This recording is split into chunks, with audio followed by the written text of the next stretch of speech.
RMC, 6h-10h, Bourdin Direct. RMC, Bourdin Direct, Fabien Crombé. Les États-Unis, l'Europe accusent Vladimir Poutine pointé du doigt. On lit même qu'il serait affaibli 5 jours après le crash de la Malaysia Airlines, alors que les regards se tournent vers ces rebelles pro-russes qu'il soutient et qui auraient envoyé ce missile qui a détruit l'appareil. Pierre Laurin est avec nous, bonjour. Pierre Laurin, vous nous entendez ? Oui, je vous entends. Oui, journaliste, bonjour. écrivain, spécialiste de la Russie. Pierre Laurin, est-ce qu'aujourd'hui, 5 jours après le crash, on peut dire que Moscou est affaibli par cette affaire ?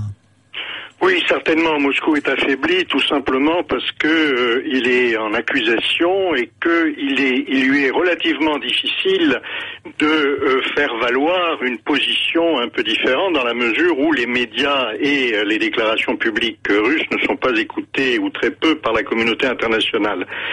Il est clair aujourd'hui que la thèse d'un missile envoyé par erreur, par mégarde, par les séparatistes qui a abattu l'avion est celle qui prévaut. Mais il y en a d'autres. Moscou fait valoir certaines incohérences, certains détails qui ne collent pas réellement avec cette explication.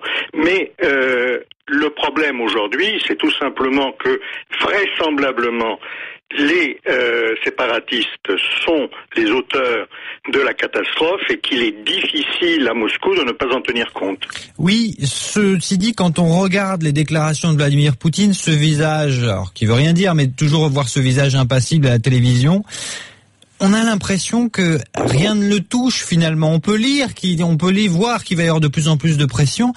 Mais on ne le sent pas du tout ébranlé par ce qui se passe, Vladimir Poutine. D'ailleurs, est-ce que réellement, les conséquences, ça serait quoi ? Qu'il lâche ces indépendantistes pro-russes en Ukraine ? On n'a pas l'impression qu'il est sur le point de le faire. Oh, je crois que c'est déjà fait depuis un bon moment. Vous savez, il se trouve que bien avant le crash, les relations entre les séparatistes et Moscou étaient très, très, très tendues, à tel point que de nombreux groupes nationaliste en Russie accusait Poutine de traîtrise parce qu'il avait abandonné, parce qu'il avait lâché les séparatistes.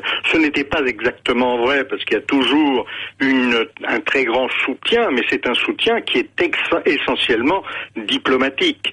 Vous savez, il y a déjà pratiquement 3 mois, tout le monde s'attendait à ce que la Russie aide militairement sur le terrain les séparatistes, comme dans une sorte de ressucé de ce qui s'était passé en Crimée. Ça n'a pas du tout été le cas. Ce sont les accusations quand même des Américains qui disent que ces fameux missiles, ils auraient pu être livrés par la Russie, puis rapatriés après l'accident de l'autre côté de la frontière. Je crois que les Américains disent beaucoup de choses parce que c'est dans leur intérêt.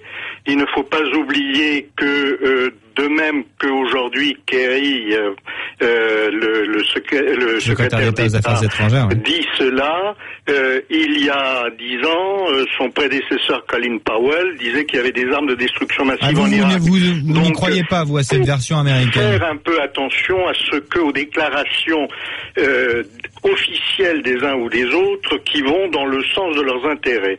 Ce qui est clair aujourd'hui, c'est que les séparatistes ont récupéré de l'armée ukrainienne au moins un système de missiles Buk. C'était le 29 juin. On en a les preuves. Oui, ils se sont eux-mêmes félicités de l'avoir en service. Et je crois que c'est dans l'euphorie de la victoire, du fait d'avoir un système très perfectionné, que cette catastrophe s'est produite. Et puis on a aussi, derrière ces discours officiels de faire pression sur la Russie, la France qui se retrouve avec 2 navires de guerre en construction à livrer aux Russes. Le premier va être livré en octobre prochain, le deuxième va être lancé dans la foulée, livré en 2015. Si jamais on va au bout de notre logique à vouloir faire pression, d'ailleurs David Cameron, le Premier ministre britannique, aimerait que la France arrête son contrat. Ça va nous coûter plus d'1 milliard d'euros. On sent d'ailleurs François Hollande un peu mal à l'aise puisqu'il nous dit on annulera, on verra seulement si la Russie se comporte mal.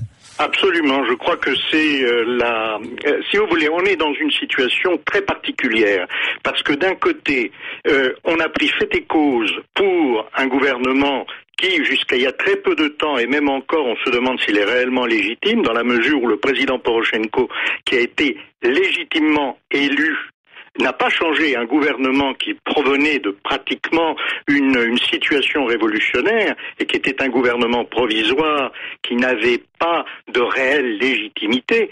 Et ce gouvernement, il est toujours aux affaires. C'est toujours les mêmes ministres de ce moment-là qui continuent à gérer les affaires. Donc on a pris fait et cause pour, dans une situation qui était très trouble.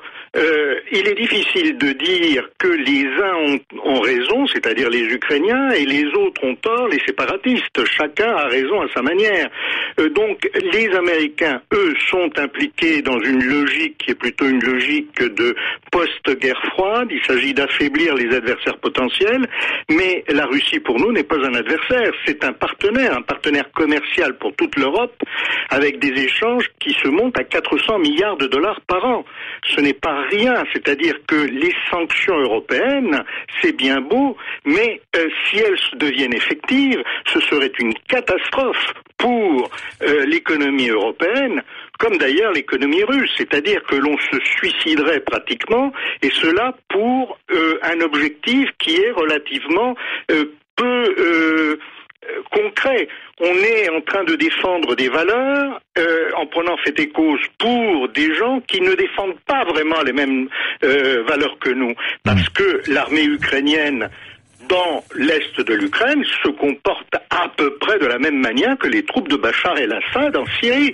Et d'un côté on condamne, de l'autre on approuve. Il y a là une incohérence totale. Et en ce qui concerne les deux navires, effectivement, si on rompt le contrat, on aura à payer, à rembourser la Russie de ce qu'elle a déjà payé, plus des pénalités qui s'élèveront certainement à plusieurs milliards de dollars. Et par ailleurs, étant donné que la moitié des navires ont été construits en Russie, il faudra les couper en deux pour rapatrier en Russie la partie que les Russes ont construite. Enfin bon, on est dans une logique un peu absurde. Merci Pierre Laurin d'avoir été avec nous ce matin, journaliste, écrivain et spécialiste de la Russie. Il est 7h19